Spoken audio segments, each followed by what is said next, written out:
Ang bawat paggising natin sa umaga ay isang napakagandang biyaya, kaya dapat lagi tayong nagpapasalamat sa bawat araw na ibinibigay ng Diyos sa atin.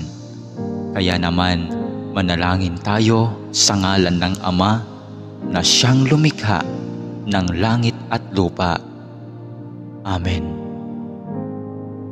Ama naming makapangyarihan sa lahat, maraming salamat po sapagkat ginising mo ako ngayong umaga. Isang bagong araw na naman ang aking haharapin. At dahil dito, lubos-lubos ang aking pasasalamat.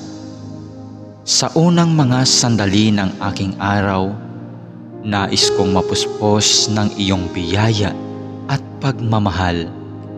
Kaya narito ako upang makapiling ka sa panalangin. Bantayan mo ako at gawing ligtas sa buong maghapong ito. Ilayo mo ako at ang aking pamilya sa anumang masama. Maituon ko nawa ang aking pag-iisip, pananalita at asal tungo sa iyo. Nawa maging kalugod-lugod sa iyo ang lahat ng aking gagawin sa araw na ito. Panginoon ko at Diyos ko, naniniwala at nananalig ako na naririto ka at kapiling ko sa mga sandaling ito, na nakikita mo ako at iyong naririnig ang aking mga daing, mga kahilingan at mga panalangin.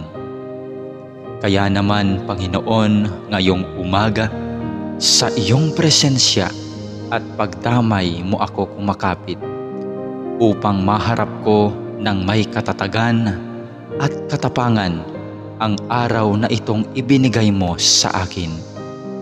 Mapagmahal na Panginoong Diyos, na nalaman kong mahal mo ako at binabantayan mo ako palagi.